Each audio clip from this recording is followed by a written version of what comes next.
Greetings folks, my name is Anto, welcome to another live stream. I'm just going to roll straight into it today. I'm not even going to check to make sure that all of my audio is working.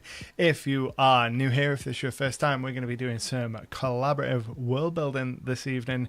We're going to be diving into my world of Istar and doing a whole bunch of fancy pants world building stuff, working together, getting involved in the chat to make this world more interesting and more vibrant and add more crazy ideas to it, just like we've been doing for the last couple of years. If you've been watching the videos here on the channel for a while, you'll have seen the fruits of some of that labor in the Jewel Cities of Talavar videos. That's a result of all these live stream shenanigans. So the way this works is I'm going to fire up my Legend Keeper project, gonna do some world building, and throughout the course of the evening I'm going to get involved with you in the chat, and you're going to give suggestions and ask questions, and we're going to have a back and forth, and it's going to be a good time, and there's going to be some connection. Rather than me just staring at my camera all the live long day and just talking at you, I get to talk to you and have you talk back. It's always a good time. Welcome in Atraxidari. Greetings, Elder. How are we? At some point, I'm also going to try and figure out how gifting memberships works, because apparently that's something that I can do, and I've never tried to do it before, and I don't know how it works. So when we're a little bit into the stream, I'm going to try and figure out how that works. So that'll be fun to try and troubleshoot that live on camera, because you can only do it while you're live streaming, which is kind of frustrating. But we're going to try and figure out how that works and see if we can gift some memberships, because that'll be really cool, because I've just launched channel memberships to do even more world building stuff and give people even more of an in-depth look at my homebrew process and all of that good stuff. So gifting out some of them every month would be really fun. So I'm going to figure out if I can work out how to do all of that. So we're going to jump right into this. I am going to make sure, oh my god, I've got so many tabs open. This is already boggling my mind. Right, cool. I know what I'm doing. I'm a professional. I've done this before. Cool. So I'm going to jump over into Legend Keeper. So I'm going to drop in some links into the chat for folks who are new to the stream, new to this process. We inevitably get questions about this all the time. So if you are interested in the things that I'm using this evening, this is an app called Legend Keeper. It's a campaign management tool that I use to kind of build out and run my campaigns in, do all of the world building prep and stuff. That's what I'll be using this evening. All the maps that you're going to see this evening, or predominantly most of the maps that you're going to see this evening, are going to be built using Incarnate, and the links to both of those things are in the chat here. So this is part 2 of our Demonomicon, our demon focused series of streams. Last week we did some work for the demons based on the 7 deadly sins, and I think we kind of put the cart before the horse in that process. So I came to that under the assumption of, oh, we're going to build out some information on demons based on the 7 deadly sins, how are they going to work and stuff. And I think what we should have done was start off with how the hell do demons work in my world, and really figured some of that stuff out first before we really delve into specific demons. So I think we're going to do it kind of ass backwards and figure that out today. I'm going to turn the music in my ears down just a touch, because it's blaring my brain out and it's making it hard to focus. And then I'm also going to skip through to get out of this section of my playlist that's all like really aggressive guitars. Cool. That's a little more chill. Traxy says, got to use the premium Incarnate for 7 days due to Black Friday. So tonight I'm starting the world building for my next campaign, Avatar Legends, the role-playing game in Legend Keeper 2. That's awesome. I really like Incarnate. I like it a lot. I don't get to use it nearly as much as I would like to these days, purely because of time restraints, but I like it a lot. This map of my Planes of Existence was built using Incarnate, and it's what I use anytime I need to make a map of my own. That's what I typically go to.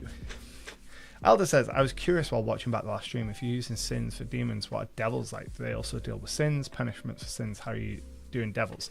So when we think of like sin in our current context, it's very much a moral thing, kind of a moral kind of element of religion. And the way I'm looking at it in the context of the cosmos of my world and in building it out with the context of all of this is that the sins are more like kind of base emotions and acts and very mortal things, and demons are going to be built out of those these kind of base instincts that are built into people, and demons feed into those, build off of those. Devils are going to be slightly different, and that's a lot of what we're going to be doing this evening, is kind of working through all that. Ian says, have you used Wonderdraft at all? I'm interested how Incarnate compares to it. I have used Wonderdraft. I've used Wonderdraft a lot. So I was probably one of the first people to do a lot of big videos on Wonderdraft. And I was a big fan of Wonderdraft back in the day when it first released. Same with Dungeon Draft. The main reason I switched out from Wonderdraft and Dungeon Draft is because they have just stopped being developed. So Megasploot, the developer for both of those apps, has moved on to start working on video games, and Wonderdraft and Dungeon Draft haven't had any substantial core updates in an absolute age. And you have to completely rely on third-party resources now, and that isn't to my taste. Specifically because I use a lot of map-based stuff in commercial projects. So I like to have a unified core of assets that all kind of match in their style. And Incarnate has the commercial license baked into it, and it just makes things easier for me kind of from the business side of things to just use one platform and do it all. But Incarnate is being actively developed, continues to get better, especially since it got the walls update and can now actually draw dungeons. For the longest time it couldn't do that, which made it really limited in comparison, especially to Dungeon Draft. It does still lack some of the features that Dungeon Draft has. Incarnate still can't publish out in a format that Foundry can read the walls of. I'm really hoping that changes in the future. But my main reason for switching over was because Wonderdraft and Dungeon Draft just aren't actively supported anymore, and I would rather continue to get new stuff, new updates, new developments from the app that I'm using, rather than just using those two things in their current state forever. While we are doing this, let's go ahead and see if I can figure out how the membership gifting thing works. Right, so as far as I'm aware, so because I have memberships enabled on the channel, I've been told that I should get a number of memberships that I should be able to gift each month. So I have no idea how this works. So I'm just going to start clicking buttons on my back end here and see whether I have that option. The only one I can see is the option to buy someone a membership. But I was told I get 10 memberships that I should be able to gift over the course of a month. But no one has told me where those things live. So that probably isn't something that we're going to be able to do this stream. I'm going to have to kind of pester my partner manager, my YouTube membership partner manager, and be like, you told me I could do this thing, but you've not told me how. Please tell me how.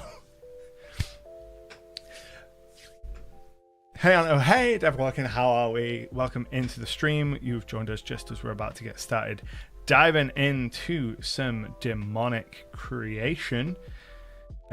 So here we are in our Planes of Existence map. Last week we did some stuff involving Demons of Sin. Like I said, I think we were putting the cart before the horse with that, trying to figure out what goes on with specific demons before we figure out actually what demons are. So what I have done in the intervening time is I've gone ahead and I've made a page for demons, and I'm going to go ahead and I'm going to make this full width so that you can see that a little bit better. And I already had the Demonomicon that existed in my world, much like it does in D&D. So this is the Book of Demons, the Codex of Demons, this ancient book of knowledge. And so instead of having from the setting guide as our little breakout box here, we've got from the Demonomicon. So we know that demons are going to be kind of the most pure expression of evil. If we take our axis of good and evil, demons are going to be probably the only thing in the whole cosmos that I am completely okay with firmly planting in the evil end of that spectrum and being like, they are unambiguously, unapologetically evil. It's very rare that I will introduce any whole cloth of peoples or group of creatures and prescribe them an alignment like that, because I think it's much more interesting if you can have celestials that can do evil things, if you can have devils that aren't always going to make the evil choice.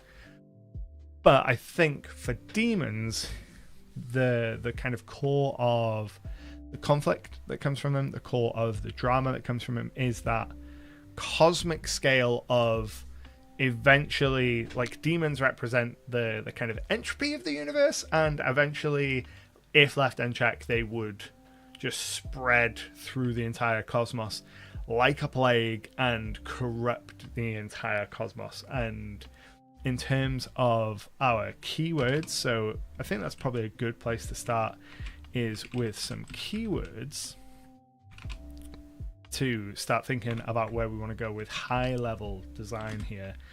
Corruption is right up there with what I want to be thinking about in terms of what demons do. Ian says, I'm literally just about to start making some demon lords myself. My current setting is rebuilding after a large demonic invasion. Demonic invasions are always good fun. I had one of those in my last campaign. So corruption is going to be a key cornerstone of kind of demonology. And then I was thinking about this through the course of the last week, mainly in the bath, if I'm honest. That's where I do most of my thinking when it comes to kind of world building and story stuff, when I'm not actively sat at my computer, lying in the bath, just thinking about demons, you know, as you do. And one of the themes that I play around with in my world building a lot, in my campaigns, is the idea of souls, soul magic, and what it means for a creature to have a soul. And it's come up multiple times in my campaigns in the past. For example, the reason necromancy in my world is so universally abhorrent on the material plane is because a necromancer is essentially like casting a magical fishing rod out into the cosmos, capturing a soul, and then shoving that soul into a body. So when you resurrect something with necromancy, unless you are performing a specific spell to call upon that body's soul, the kind of low-level necromancy that is frowned upon, it's frowned upon because necromancers are getting random souls and shoving them into bodies to use them as puppets. And that's why they are so kind of reviled by people in the material plane. Similarly, I have a lot of storylines that have come up over the last couple of years in regards to constructs and ensouled peoples. So various manufactured species on the world of Istar that have been given souls or gain souls or have some level of sentience through souls. And when I was thinking about all of that, it made me realize that the thing that I think will set demons apart from all of the other creatures in the cosmos in my setting is going to be that they are going to be one of the only creatures that don't have a soul. On the surface of it, that's not a big deal. You know, I think that in most situations when you say, oh, that thing's got no soul, that doesn't mean a lot. But in the context of the setting of Ishtar, that actually means quite a lot, because it means they can't be killed. So the only way that you can actually die in my setting is tied to your soul. So death is just the movement of your soul from one plane to another. A creature without a soul can't actually be killed, which ties into some of the kind of general D&D lore about demons and how they can't actually be killed. And I made some notes here that they actually can't die, and so long as the tiniest trace of their body persists, they will live on. And it might take millennia for the seed of their corruption from this slain demon to make its way into a new host vessel and to begin corrupting them. But without kind of powerful magical intervention, a demon is always going to return. And I think that is a really interesting concept to play around with when it comes to demons, and why it's part of what makes them such a terrifying threat on the cosmic scale when you think about it in terms of like our blood war allegory. So these creatures are forces of corruption, and they are soulless. And specifically, they are soulless because they kind of infect a creature and then corrupt it over time and kind of feed on the soul of that creature and eat its soul until your soul is gone, and they are all that's inhabiting kind of like your meat sack. And then your body is the demon and there's no soul inside, and you are now a demon. That's how new demons are made. So they eat the soul from inside mortals. And then we know that they can't be killed without incredible magics. And then they are evil. So corrupt, evil, soulless, invincible, or kind of immortal is probably a better word for it.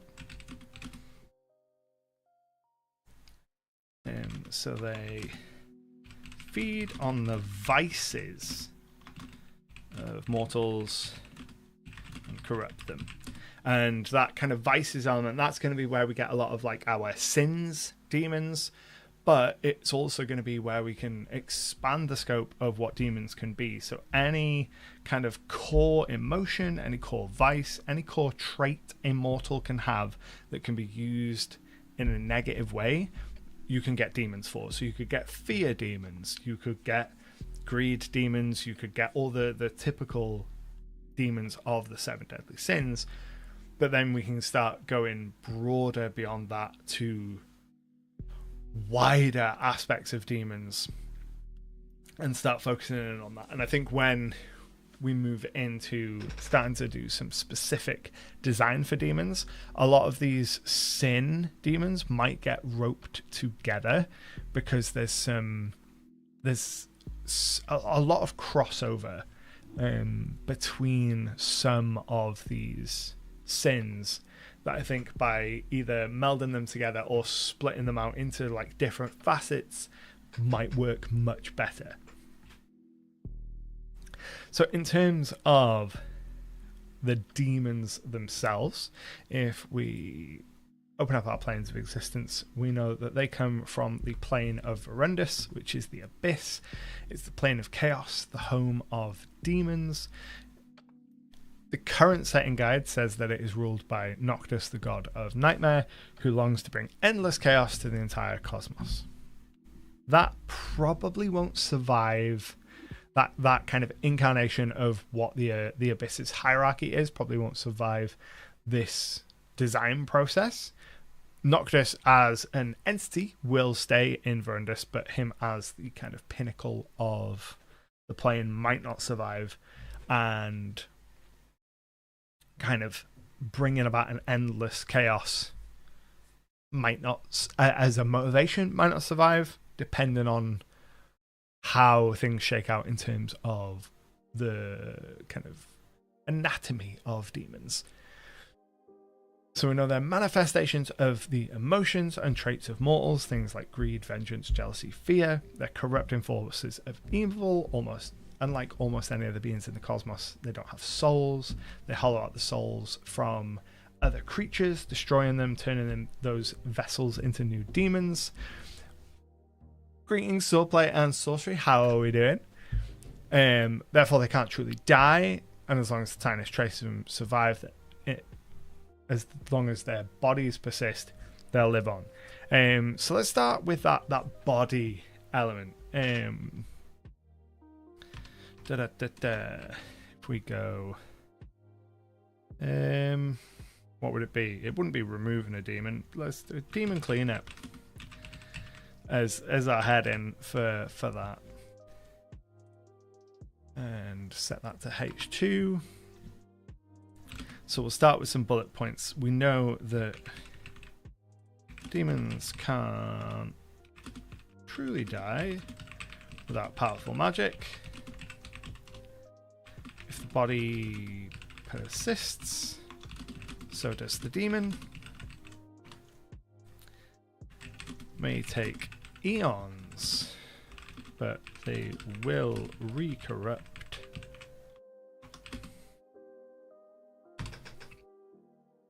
And then I've already made a note down here that because of this, binding demons is the most common method of defeating them. So if a demon is bound instead of slain, it's fixed in place and it can be managed. It can't go on to like regenerate and reinfect and re-corrupt and that kind of things. Excited to catch one of the streams today. I'm glad that you're here. Setup in Legend Keeper is looking super clean. Thank you very much. I am pretty pleased with the current setup I've got going on in Legend Keeper. How are the demons contained in their plane? Is there anything stopping them from assaulting other planes? No. Yes. No. Kind of. So the general thought is that it is a case of access. So if we jump over to the planes of existence, this is a kind of abstract representation of the planes, kind of representing which planes are generally closest to each other. So Verundus is next to Hell, which is where all of the devils live, and in between them is the War Spire, and that is kind of a demi-plane which represents the front line of the blood war between demons and devils. Originally, I had thought that the War Spire was going to be kind of a small scale representation of that. The more I think about it, the more, especially in the context of the new information regarding demons, the more I think that the War Spire is probably going to be kind of a constructed plane around a tear in the abyss. So this is probably the weakest point for demons to escape from the abyss, and the devils have kind of built this great spiring fortress around it, this kind of like infinite loop that they have to either go up or down or assault or whatever the specific circumstances are. I just like the really metal image of a great spire that jets from the ground, and then all of the demons and the devils fighting around it. And then on the other side of Verundus, you have Jazar, which is the plane of the dead. And I like the idea that it is difficult for demons to inhabit kind of dead creatures, or creatures that are like imbued with necromancy or that kind of vibe. So in terms of the two closest planes to them, you've got the dead plane and the plane of necromancy, and it's hard for the demons to try and kind of get a hold on them because those souls have already sort of been claimed. And then on the other side, you've got Hell via the War Spire, which is the largest opening, so that's where most of them pour through. And then it's a lot of kind of small tears in the material plane, and that's where they kind of come through. Imagine being a player crawling through the trenches of war just to cross from Verundus to Hell. Yeah, it would be miserable. So over in the material plane, like, we've got the Hellgate Maelstrom, which is a portal that will lead to Hell, but there are also portals to the Abyss and Verundus on the material plane. So if we jump into the Cursed Sands of Ashk, up in the Chaos Waste, so back in my second campaign, the players inadvertently caused the apocalypse, and as part of that unleashed demonic legions. And at the point where that apocalypse was started, those demonic legions kind of constructed a chaos gate, which is a connection point between the material plane and the Abyss in Verundus. So there is a physical connection point in the Chaos Wastes, and that has kind of become a front line on the material plane. Is the Maelstrom just a temple under the sea, or is it more of a whirlpool that spits you out into another plane? More of a whirlpool, so it's more like that enormous whirlpool in the Pirates of the Caribbean film. You kind of go through that and you end up like in the River Styx in hell. Or you can end up there. There's no guarantee. More likely you're just going to get crushed by the whirlpool. But you can end up in hell. And if you're feeling spicy and really want to get to hell for some reason, that might be an option that you take. So in terms of the makeup of demons in the world of Ishtar, I think that my initial thoughts last week were to go with like multiple tiers worth of demons, so lesser demons, then regular demons, then a third tier which would take us kind of level 10 to 15. I think a demon prince might be a good shout for that. Then greater demons, then archdemons being the kind of singular big bads that are most likely to be in the Abyss, kind of doing terrifically evil things. In terms of how I envision these creatures kind of propagating, it's very much going to be playing into the vices and the emotional traits in mortals. So it would be the way that you create a new demon is you find a demon, will find a mortal and try and corrupt that mortal into a demon, try and erode their soul out of them.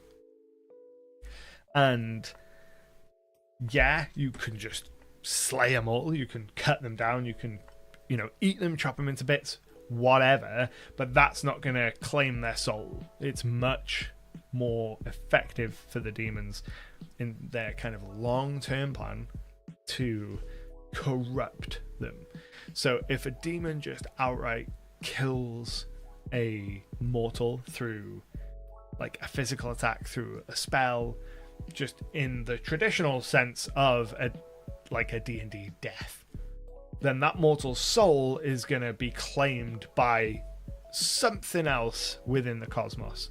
They'll move off to the soul realm, and then from there they'll jaunt up to one of the other planes of existence. So they'll go from the material plane to the soul realm, which is kind of like cosmic limbo where all the souls go to wait, and then they'll end up in one of the outer planes, most likely. What the demons want is the demons want that soul gone, removed from existence. Presently, we're saying that it's the only way to destroy a soul is kind of this demonic corruption. There are a couple other ways, but in terms of the ways that most mainstream scholars would know about, the only way to destroy a soul in this setting is going to be through demonic corruption. So a demon's goal is always to corrupt. It's never necessary. It's not necessarily going to be to just attack and do damage. So in terms of their creation, a demon's goal is always to corrupt, thus destroying the soul of a mortal and creating a new demon. Which means that we're going to have a lot of ties to cults. And shadowy organizations. So there'll be a lot of instances where demons will be using cults and using these shadowy organizations to either find a lot of people, group them together, or start them along the process of corruption. So if we imagine that we have a demon of greed, then that might begin as establishing some kind of criminal network based around thieving, starting a thieves guild. And the goal of that demon is going to be to encourage the members of that cult of thieves to pursue more and more and more, and to steal more well beyond the point of need, and transition them over into greed, and keep encouraging that base emotion, desire, that base vice of greed in them, so that they corrupt their own souls. And then eventually it will get to the point where their souls are kind of so degraded to the point where they will be destroyed and get a whole bunch of new demons created. In this case, it would be new lesser greed demons. Will the demon reveal itself upon destroying the host soul, or can they stay undercover inside it if it benefits the goals? So I'm not immediately imagining that the demon is going to be inside this creature. So the demon would be external to the mortal, trying to influence them. We could probably play with some possession as well, and have them have the ability to do some possession. But if a demon is possessing another creature, then that creature isn't so much being corrupted as they are being puppeted. And I like to think that your soul won't be destroyed by someone else making you do those things. It's got to be a case of the influence has got to be subtle enough that you actually want to do it. And then does a humanoid cease to be and become a demon? Yes. So what I'm envisioning is a humanoid is influenced by an external force, which is the demon. The demon is a third party, another creature, whispering into him, being like, go on, be greedy, indulge in your greed. The more they indulge in their greed, the more their soul kind of chips away, until eventually the entire soul is gone, and then that humanoid is kind of husked out, and they become a new second demon.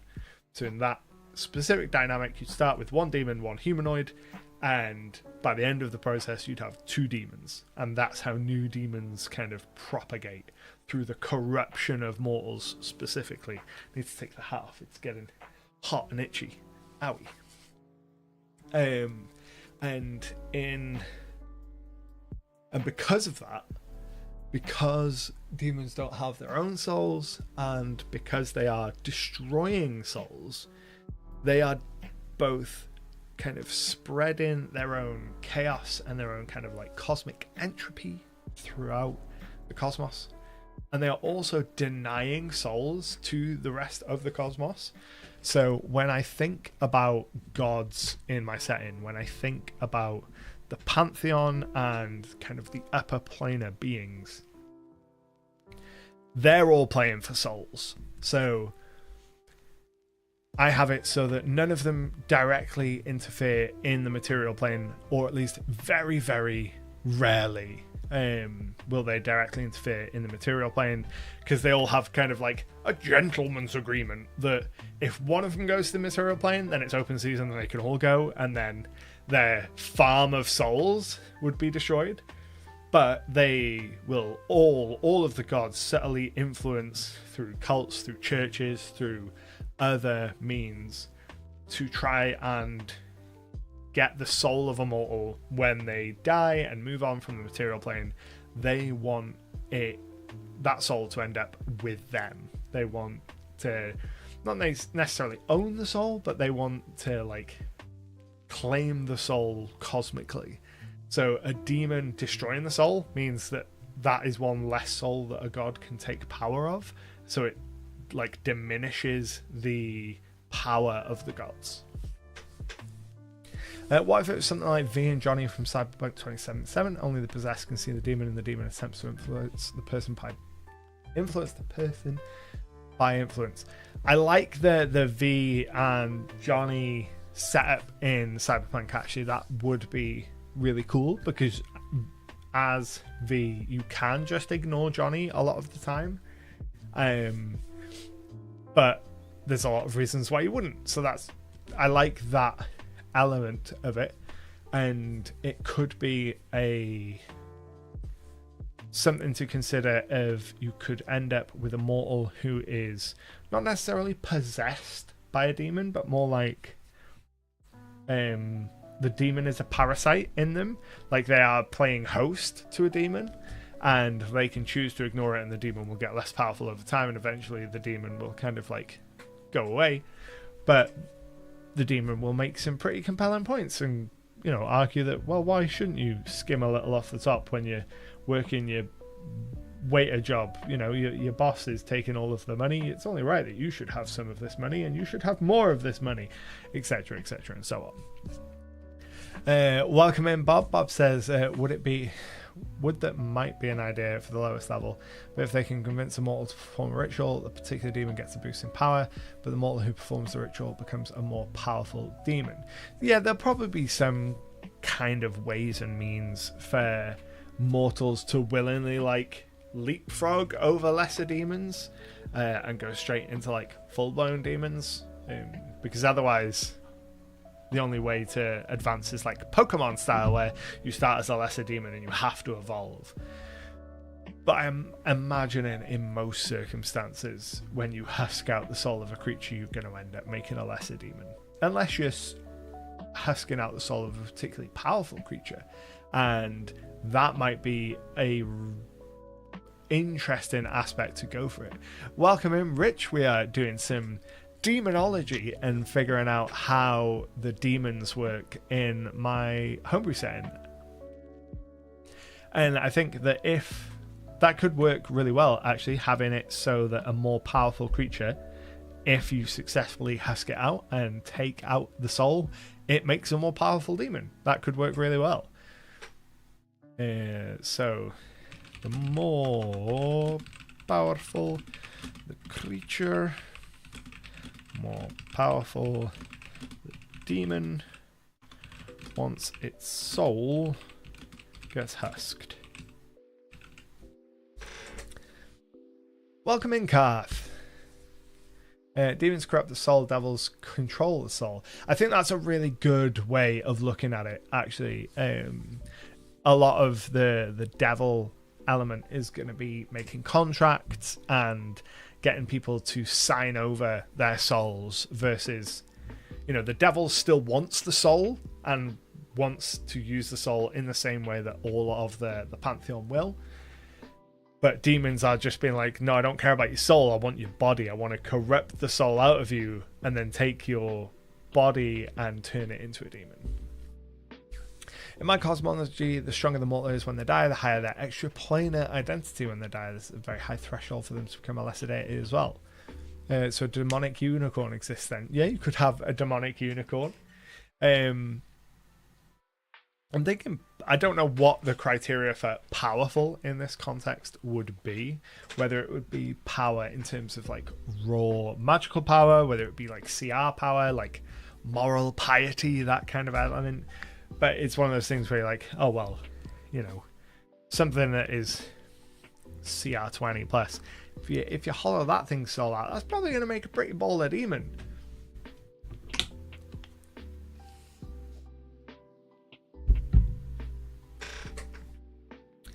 So in terms of the notes on a threat to all creation, so they remove souls from the cosmos, denying them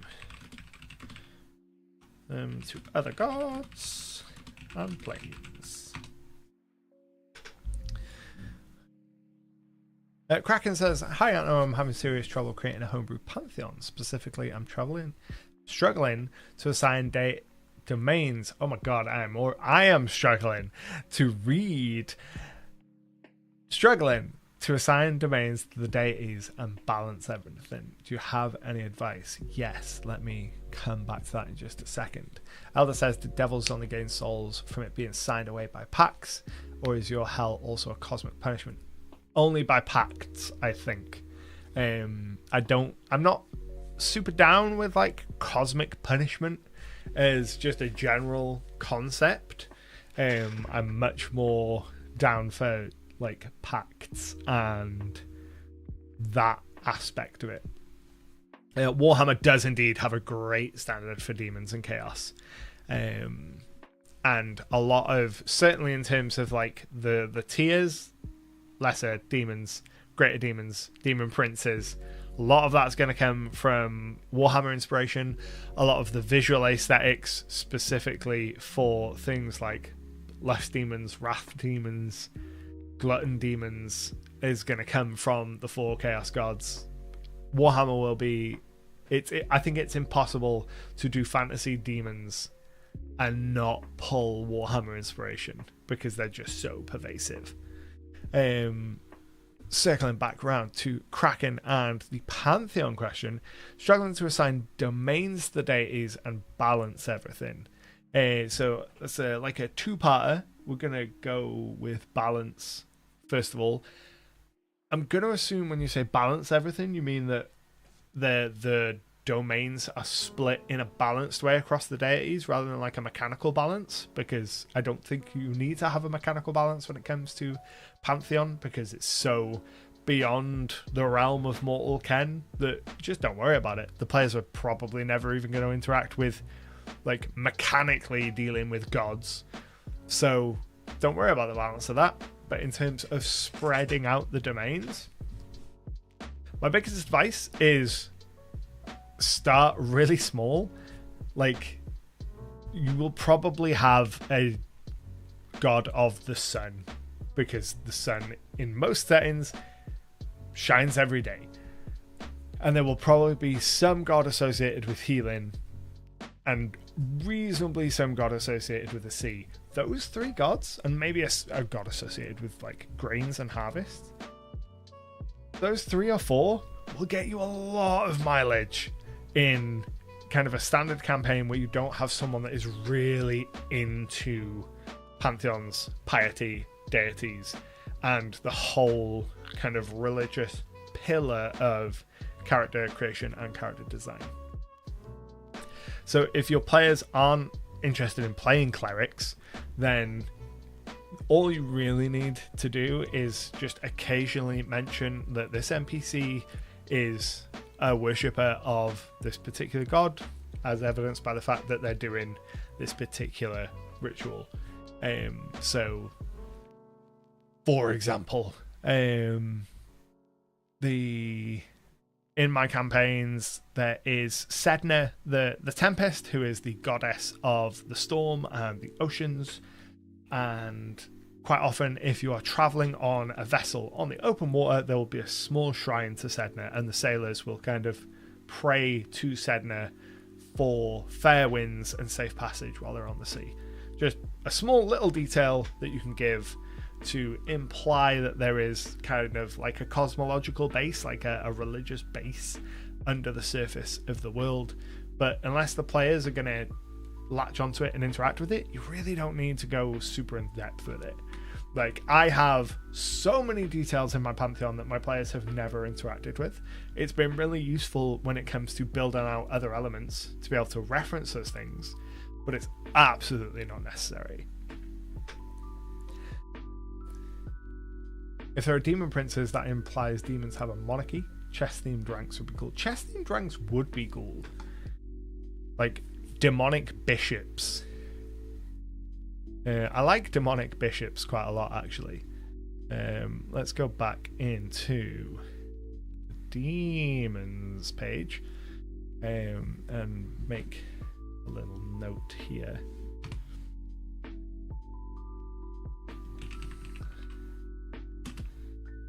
For demonic bishops.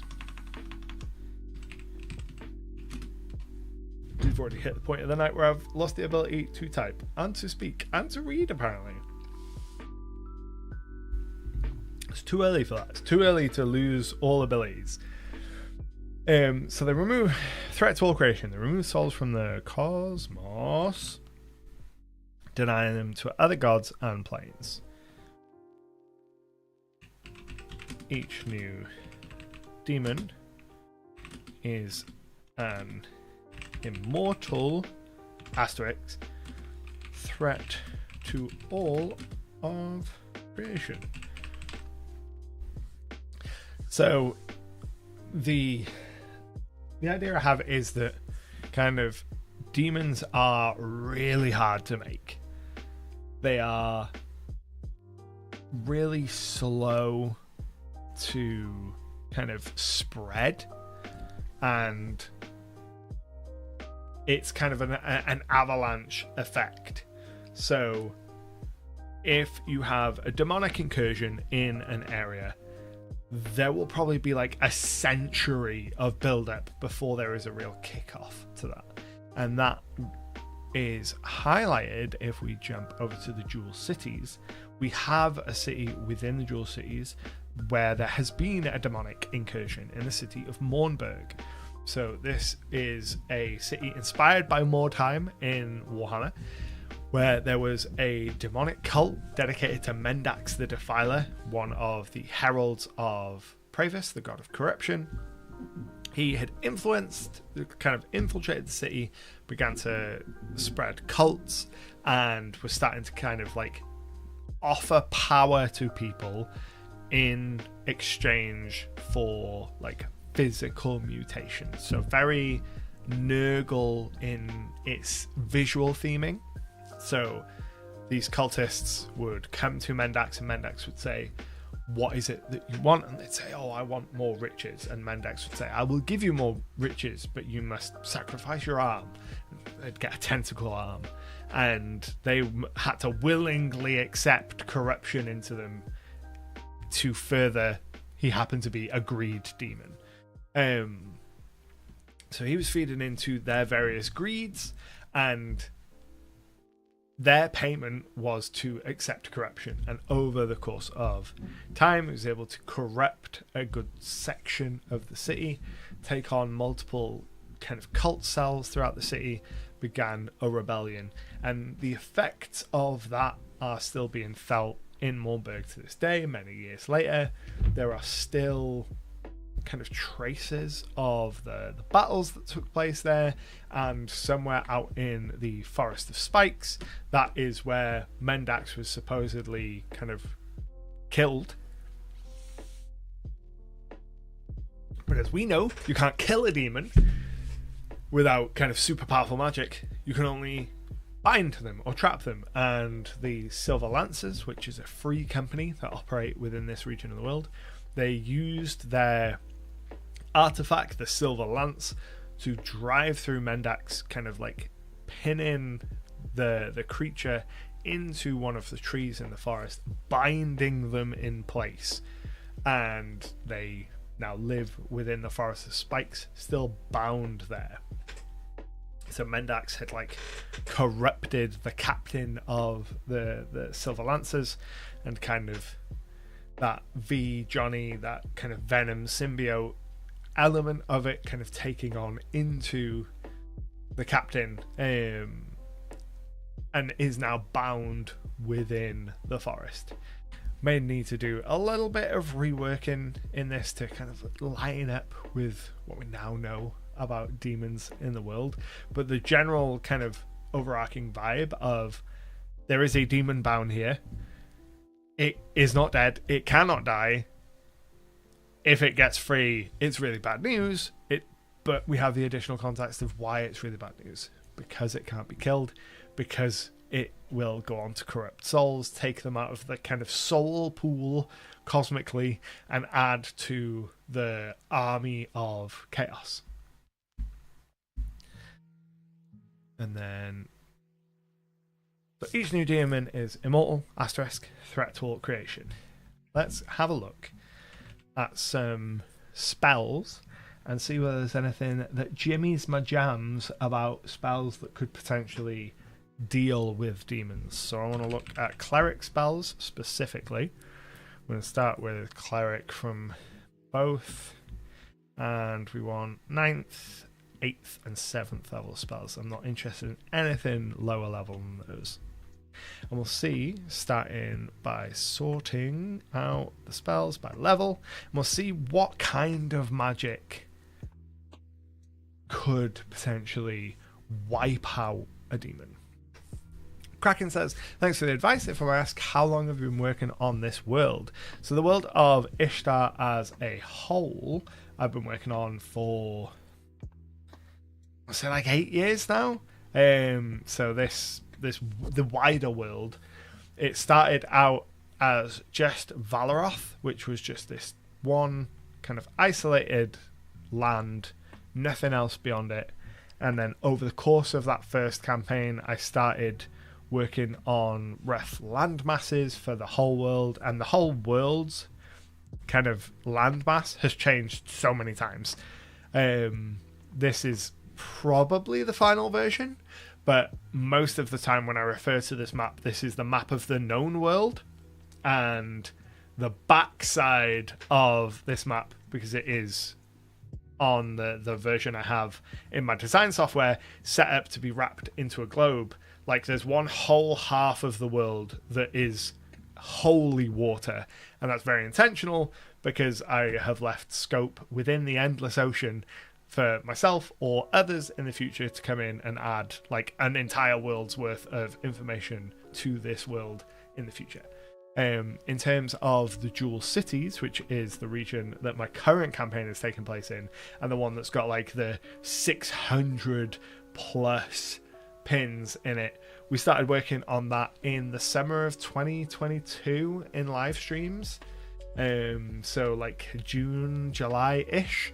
We started whilst I was still running my other campaign, my previous campaign in the Cursed Sands of Ashk. We started building out this region, started placing pins weekly over on Twitch for months and months and months before, I think we got up to 400 or 500 pins before the campaign actually began. DWSP, welcome in. I'm glad that you caught it live. The programs that we're using today, Legend Keeper to do all of the campaign management tools, and all of the maps are built using Incarnate. And that gives us, that's what we're using to do all of the text in the pins is in Legend Keeper. All of the maps that the pins are upon, that's all Incarnate. I need to find the right tools that I can use to create this so that I can eventually put it in physical form and then be able to ship the stuff. For doing all of the physical stuff, for like book layouts and all of that kind of stuff, I use the Affinity suite, so Affinity Publisher for laying out physical books, Affinity Designer for doing a lot of the more digital design side of things, and then Affinity Photo, which is like the Photoshop side of things. I do have a video on the channel about it, which I will put in the chat if I can find it. Talk amongst yourselves for like 30 seconds while I find that video, because it's actually super useful. Affinity, what do I want? Affinity. There we go. Share, copy link, and then paste. So that is the video on how I use Affinity to kind of physically lay stuff out into book format. Elder says, not sidetracked, but got any werewolf ideas? My players got lycanthropy last session. I'm trying to think if I've done any interesting stuff with werewolves. I feel like I have, but I'm drawing a blank. I've often wanted to add a second moon to my world to really mess with lycanthropy and really like have like were creatures go hard. But my players have yet to blow the planet up to a significant enough degree to create a second moon. It's always on the cards though. Kraken, probably the best way to share maps and things is going to be joining our Discord server. We've got a showcase area in there. Yeah, we've got a map showcase section in there where you can show off maps and stuff that you've made. Right, demons. So they are corrupting creatures. They are soulless, immortal. They are evil. So they are about the only creatures in the cosmos that are undeniably evil without redemption or exception. As I said up top, I'm usually not one for blanketing an entire group within my world as being like one alignment or one trait, but I think demons are a great exception to that, to be like, they are just inherently evil. Inherently evil is a better descriptor. So they're a manifestation of the emotion and traits of mortal things: wrath, greed, vengeance, jealousy, fear, all those kind of things. So like fear demons. I want to make a note for fear demons because I did have an idea for those. To look to the Thaumaturge in PF2 for the exploit vulnerability for mechanics. So the Thaumaturge in Pathfinder 2nd Edition has an ability called exploit vulnerability, which, depending on what the creature you're trying to affect is and what you know about it, can work in a couple of different ways. And I like the idea that a fear demon could have the same thing. So the high level of what I'm thinking for this is a fear demon would approach a creature, and at the start of kind of a session which would involve a fear demon, you'd straight up ask the players, hey, have your characters got any fears? And they'd give you them. And a fear demon would like roll to see whether it knows their fears. If it does, then it would manifest those fears for them, give them debuffs, do whatever. If not, then it would project fears onto them and be like, oh, suddenly you find yourself afraid of whatever this thing is projected onto you, and you would take lesser buffs. So it would be like a two-tiered multi-layer of success ability to be like, if you critically fail this thing, then you're going to be big afraid and get a load of debuffs. If you minorly fail it, you're gonna be little afraid. How would you label a deity that has multiple aspects, the seasons, each called a different name? Just give them different names. I do this all the time with my deities. If I jump into my section on the new gods and jump into the Defender, for example. So Aldafe, who is also known as the Defender and also known as the Goddess of Protection, I give all of my deities multiple names and multiple titles, and I usually associate them with multiple domains as well. So for example, let's think, have I got another one here? Edifice is not. So Alaria is also known as the Traveller and also known as the Guiding Light. So depending on where in the world you are, people will refer to this deity as the Traveller, as the Guiding Light, as Alaria, and they will worship her based on different domains. So they might worship her based on the kind of grave aspect, because she is the kind of shepherd of the dead. She guides souls to the soul realm and beyond. So they might worship that aspect of her. She is also the namesake of the moon, so she has a lot of ties to like the twilight hours and moonlight. She has a lot of ties to kind of like werewolves and stuff. A lot of werewolves like big into Alaria because they love the moon. So depending on the context of who the worshipper is, then the deity has different names. And especially because I started way back in Pathfinder 1st Edition, I inherited a couple of the kind of deities from Pathfinder 1st Edition. So the Everlight, great example of that. The Everlight in Pathfinder 1st Edition is called Serenray, and in my setting was called Serenray, and ended up kind of almost dying, going into like an eternal slumber, and is now just called the Everlight, because they are just always there but always slumbering. So just go ahead, give them all different names all the time. DWSP, go ahead and ask away, as long as it's like broadly on topic and not like weird. Go ahead and ask away. And then Kraken, I've put the link to the Discord in the chat again. My brain completely was like... Question is, how do you feel about the 1920s industrial time?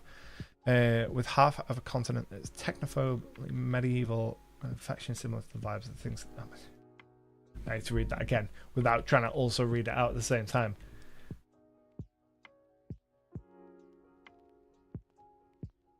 With an affection similar to the vibes of the Thing in Atmospheric Attack.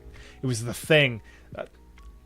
On the first read, I assume when you say the Thing, you mean like John Carpenter's The Thing, like Gribbly Monster The Thing. On the first read, I didn't catch that, and it completely scrambled my brain. That's why I had to read it again. It sounds like a cool setting to me. I think broadly, like most... I can't remember the last time I heard like a pitch for a setting idea that I didn't think could work. Like, I think most setting pitches, most setting ideas can work really well. So long as you start asking the questions about how does it affect all of the different things and are willing to like go down the rabbit holes with them. Like, for example, going down our rabbit holes here of back to our demons, and then we know that they can't be destroyed except for powerful magics. What are those powerful magics? We need to look through the list of cleric magics and see whether anything on here would qualify as being a powerful magic to destroy a demon. So it's true resurrection, I don't think would be one. That would be where my brain would initially go to, but it's more of like bringing back from the dead and like calling upon the soul and kind of bringing them back. And I don't think that true resurrection is the one. Holy aura, what are you? For the duration, you emit an aura. Advantage on all saving throws, disadvantage on attack rolls. When a fiend... I like Holy Aura in name. I dislike Holy Aura in what it actually does. When it comes to being able to kind of destroy the demon. Divine Word.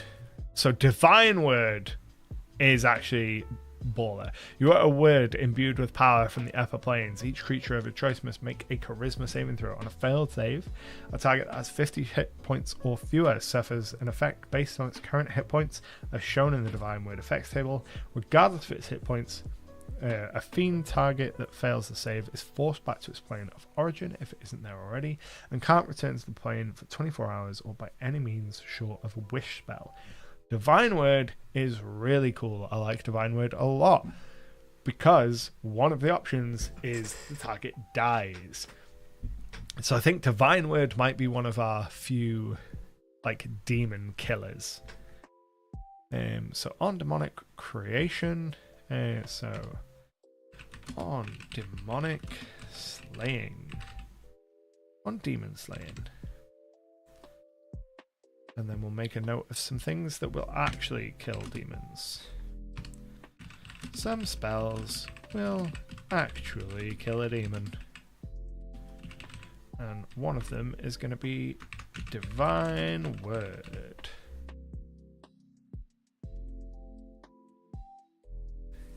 Yes, the movie. Thanks for indulging me. You're very welcome. Power Word, Fortify. That's not going to be one. Regenerate, Resurrection, Symbol, Temple of the Gods. Cool. So the only cleric spell I think that's going to be demon killing is going to be Divine Word. And then Wish will probably be... Wish probably has to go on the list. Because I feel like if powerful magic is being considered, then Wish is always in play. So let's have a look at the top 3 levels of wizard spell and see if any of these jimmy my jams, flim my flams in regards to demon killing magic. I just didn't know if anyone else had gotten around to a 1920s industrial campaign, also mixing in medieval and technological locations where people are fantasy. I don't know of any campaigns like that. I don't know. Eberron is like has some elements of that.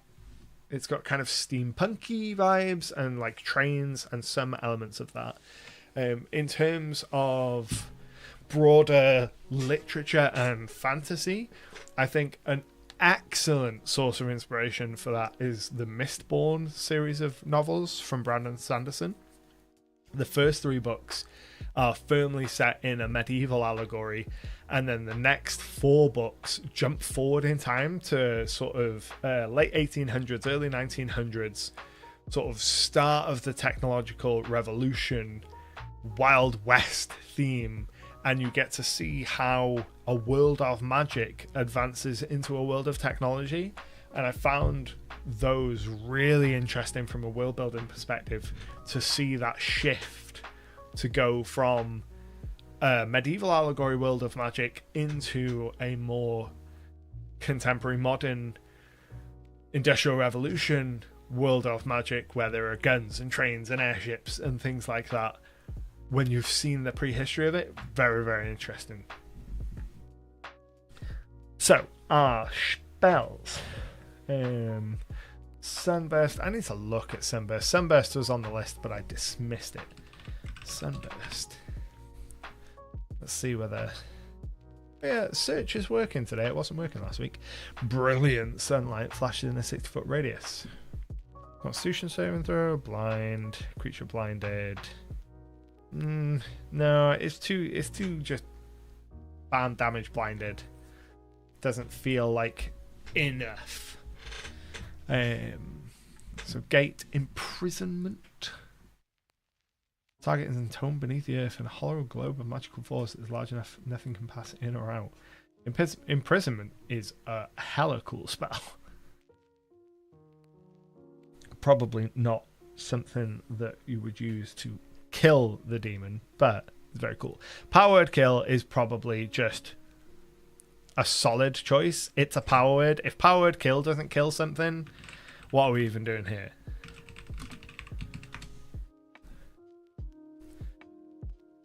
Psychic scream.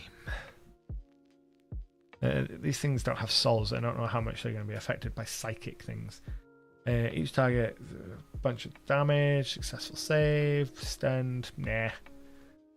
That doesn't feel like the sort of thing that would eliminate a demon. Wish is definitely going to be on there.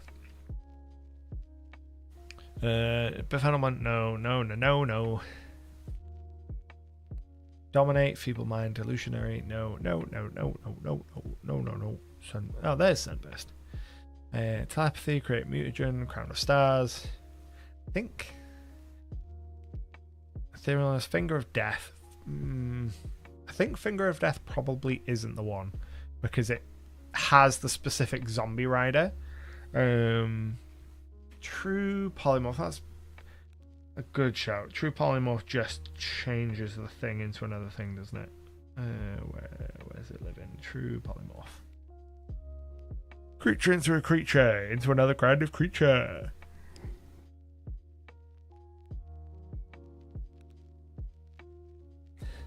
Yeah, true polymorph would probably technically do it. I don't know whether I would kind of have it be so that some element of it sticks, but yeah, true polymorph probably feels like it would be an unfair interpretation of the wording of the rule to be like, oh no, actually it is still a demon after you've true polymorphed it, even though the true polymorph says that you are completely changing the creature. But that is fine because it is such a bonkers high level spell. I'm fine with that. I don't think there's going to be any others that jump out at me as being kind of like the ones. It would seem that words seem to be the undoing of demons. Holy word, power word, kill. In a thematic sense, it works that the thing that you need to defeat the emotion of greed of words and knowledge. Yeah, that works really well for me. Like divine word, wish, power word kill. And I think that I'd be tempted to work in some true name shenanigans for greater demons, especially. The idea that I like the idea that originally there were some of these archdemons may have even been the first embodiments of these vices, emotions. So like using greed again, the archdemon of greed was like was created at the first moment of like mortal greed. The first mortal showed greed in their heart, and the archdemon of greed was born. And they take on the name of that first mortal. Maybe they were that first mortal. Maybe that first mortal showed greed in their heart, and then when that greed kind of slowly corrupted them, and then they became the first demon of greed, grew in power over time, and their true name is the name of that original mortal. The only way to kill that archdemon of greed is to somehow find the true name of that mortal that they were born from. A near impossible task. I love true name magic related stuff. My players, as players, not characters, know that if you want to find a true name, probably the best place to go is to Iro, the Realm of Knowledge, the Black Vaults, which so happens to be the name for the repository of all knowledge and the Discord area of my Discord server for channel members and patrons. So while it is on my mind, I will do a plug for channel memberships if you want to get more world building content, more looks at my homebrew world of Istar, more behind the scenes stuff, more exclusive videos and all that good stuff. Go ahead, click the join button down below. But the Black Vaults of Iro contain a tapestry called the Roshana, which is this magical weave which is put together by blind moon elves who are kind of have these enchanted blind eyes, so they are the only ones that can see it, and it depicts the entire history of the cosmos. And if you know how to interpret it and how to read it, you can read something's true name from that tapestry. My players know that, but characters typically don't, and it's a whole thing to try and read from the Roshana.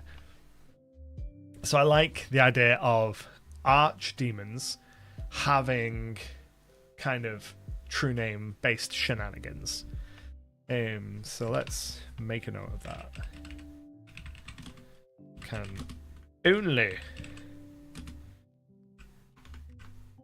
be defeated with their true names.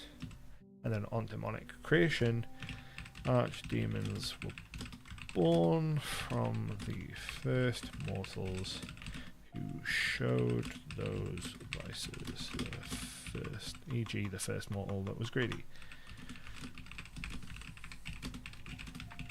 Greedy became the first demon of greed. Of Gred. Oh my god. Of Gred. Three times. Negative energy flood. Reskin this pawn energy flood. Maybe. Banishment. Start with this 4th level spell to temporarily send a demon back to its home plane. Gives you time to prepare without its interference. Absolutely. Banishment would be one to... There are lots of lower level spells that you could do to deal with the demons. And you could kind of reduce them to 0 hit points and kill them. It's just the concept that at some point, kind of the taking that circle of life element, because they are soulless and because they are made of matter and energy, and like you can't destroy that, you kill them, you throw their body in the ground, eventually that ground will seed fruit that a mortal will eat, and that upon eating that fruit, that mortal will get greed in their heart, and thus the cycle of that demon's life will begin anew, and eventually you'll get a new greed demon born out of it. That's the kind of long-term thinking that I'm talking about when I say that they can't truly be killed outside of very powerful magics. If you want inspiration for the firstborn motif of demons, check out the Zaken from Legends of Runetra. Their power waxes and wanes by feeding on mortals, experiencing the emotion. Let's go ahead and make a note of that so I can check that out. Thank you. Oh my god, when you click on things in the chat, all kinds of buttons come up. Are any of these buttons useful? No, none of these buttons are useful. Not right now. So, I've got an idea of where they come from, what their kind of major goal is, what their kind of whole deal is, where they go when they die, the kind of long-term thing, how you would go about killing them if you actually wanted to kill them, how the archdemons can be killed. I think we've got a much more solid idea of what a demon is in the setting of Istar now, coupled with some of the broad notes that we made last week about some of the demons of sin. I think what we'll do in the next stream is take a single demon and try and really drill down into that and kind of like workshop out some maybe mechanics for it, or maybe like high level like fluff for it, and try and put some of the stuff that we've done in the last 2 weeks into practice for a template for a demon that could be turned into a stat block, and then see what problems come up and what elements of this need revision, what elements are missing, and then go from there. How are we doing for time? We are like an hour and 20 minutes in. So what I'll do for like another 10-15 minutes, I'll hang around in chat. So if you've got any general questions about the process, about my world, about the tools I use, about YouTube, any of that kind of stuff, we will hang out in chat for like another 10-15 minutes, and then we'll call it a night, because I think we made really good progress and my brain is starting to turn to mush.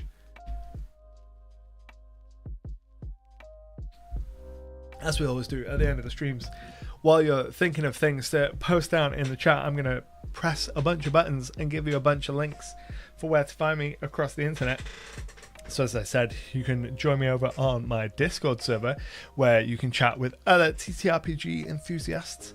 We've got a whole section for the Jewel Cities of Talavar, my ongoing campaign, where I post updates and stuff for that. There's also the section for channel members and patrons, so if you are interested in getting more content every month, you can sign up to be a channel member down below. You get access to a whole bunch of behind the scenes stuff and members exclusive content, and there's going to be a whole bunch more stuff to come as well.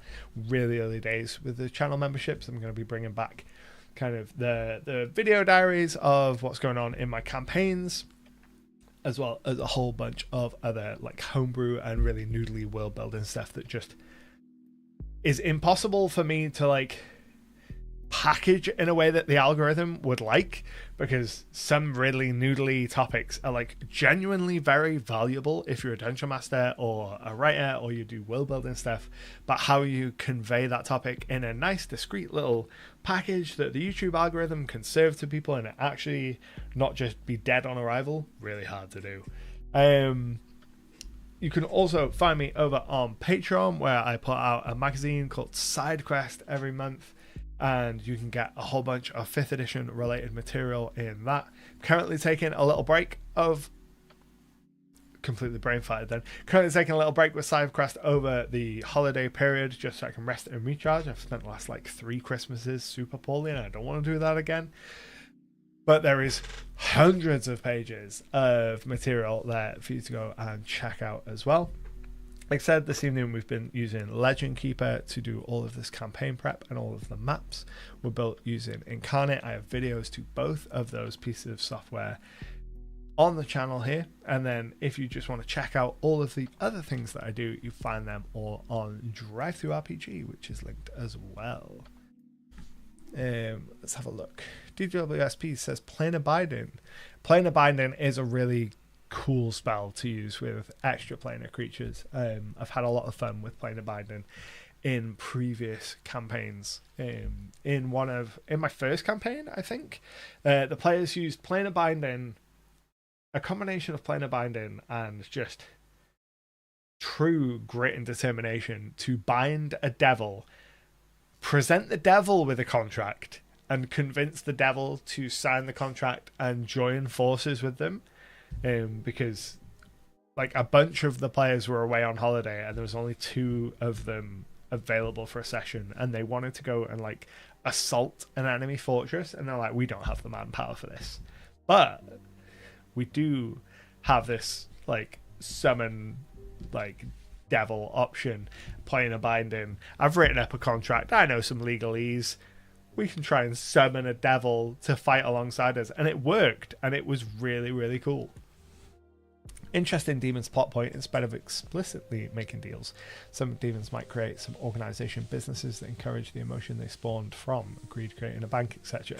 Yeah, I don't think demons are usually going to be explicitly creating deals so much as they are going to be inciting the emotions within others. That might manifest as deals sometimes, not necessarily in the kind of strict, rigid contract form that it will take with a lot of devils. It might be more like, oh yeah, I'll give you power if you continue to do this excessive thing or continue to give in to this vice.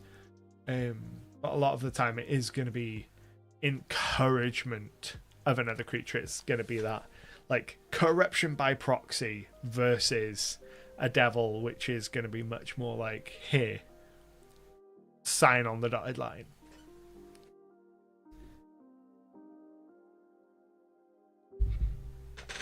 Bob says one of my banks is run by a devil. The contract is broken, then the soul of the depositee is taken. Devils would love running banks. That's such a good choice for someone running a bank. Oh my god. I have a couple of devils. I've got one that is a vendor that runs a shop in the city my players are currently in, and I've also got another one that runs like a nightclub in a city that they've spent some time in, runs like an extra planar boxing ring, and has contracts with people throughout history. And as part of the contract, if they break the contract, they have to like come and serve as combatants in the arena. So when you sign up to fight in this underground boxing ring, chances are the person or creature you're going to be fighting is someone that's like defaulted on this devil's debt. So they'll pull out their scroll and like summon their spirit in and be like, right, you're fighting against this creature that I've had just sitting in my like contract deals for like 6 centuries. And that's been a lot of fun.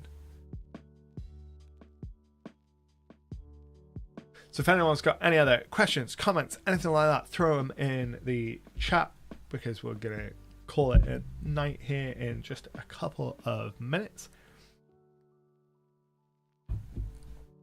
I will be back to stream hopefully this time next week. I am going to check my calendar to make sure that I am not out of town, because I know that I am out of town several points during December, and I can't remember when they are, so I'm going to double check.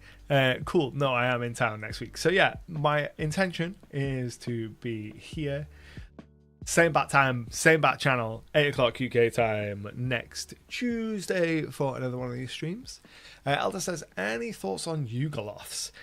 Honestly, no. I've never kind of got Yugoloths and their whole deal. They've always been a really weird kind of third child in the triumvirate of fiendish extraplanar creatures within D&D, but I think part of it is because I don't think 5th edition specifically does a fantastic job of explaining what they are. Every time I see them, for the longest time I couldn't even pronounce the word, and now I'm like, I can't actually remember what their whole deal is. I can't remember what Yugoloths are about. I can't even really remember what devils and demons within the context of D&D are about. I know devils like to make contracts and stuff, but I can't remember what demons like to do within the official setting, and I certainly can't remember what Yugoloths like to do. they're just the weird Gribblies, and every time just the name seems so cosmic. I'm like, are they not just aberrations? Yeah, they're a weird middle child, unfortunately for them. I think that in general, especially the more time has gone on, like if you want to look at the lore for Devils and Demons in 5th edition, the best place to go and do that is Mordenkainen's Tome of Foes and not Monster of Multiverse, even though it's the same monsters. Like the lore information I think is much better in Tome of Foes than it was in Monsters of the Multiverse, and the kind of general trend towards the D&D multiverse being, every game table is kind of canon, we have the whole big like wide multiverse, makes it so that there's kind of a dilution of all of the what makes monsters unique aspect to them for just across the board for all of the interesting monsters. And you get like the headline information, like Mind Flayers have got the tadpoles and the Ceramorphosis, and like that's all that you really get in terms of like the headline lore nowadays. And I think that's a real shame, because there's some real cool stuff in some of the older lore. I like a lot of the stuff in 3 and 4th especially. Didn't process the fact that you're a long-haired lad. Looks great. Yeah, it's because I wear it up so often. Just before streaming, I was in the bath, which is why it is a bush. But I get it every time I do a video with the hair down. I always get people in the comments like, wait, what? Because I wear it up so much. Do you have a lawful good equivalent to Devils and Demon kind of like historically accurate Crusaders? Yes. So I can jump in and switch screens.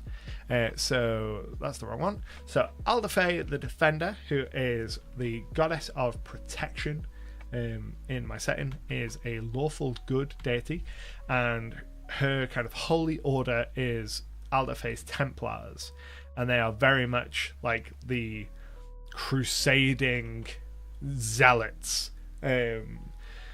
So they are loosely based on like real world crusaders in kind of like structure and hierarchy, less so in like the grossness. And they are like famed for operating out of the Cursed Sands of Ashk, and they've been launching like crusade after crusade after crusade against the City of the Dead out there. So there's a city out in Ashk that is run by undead, run by a cabal of necromancers, and staffed by like hundreds of zombies and skeletons and like undead.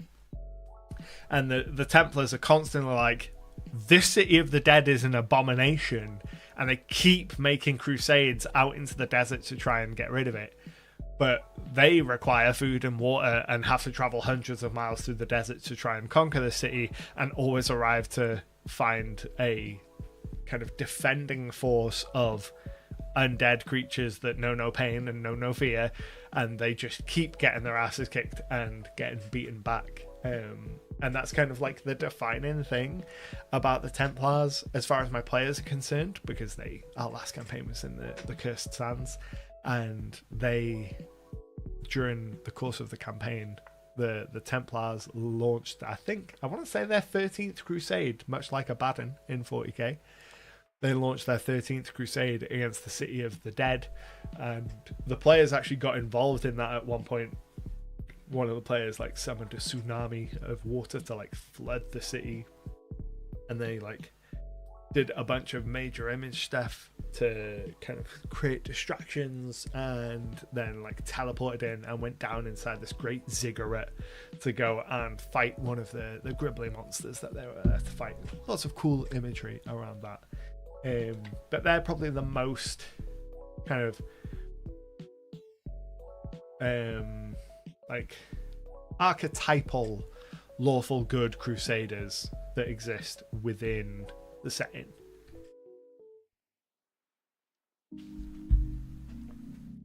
We are just going past 1/2 the hour, so I'm going to call it there.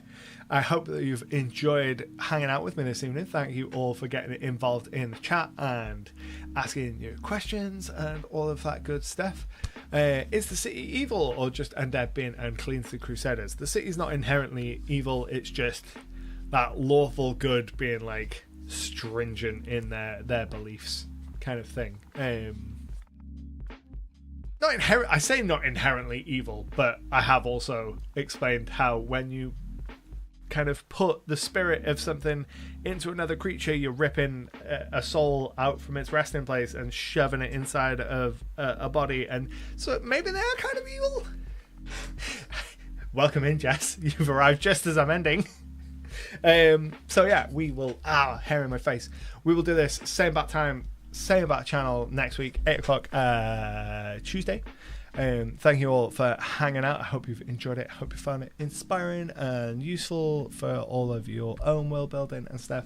And next week we'll see if we can dive in and build out a specific demon using all the stuff that we figured out this evening, and yeah, go from there. But until next time, have a wonderful rest of your evening and happy gaming.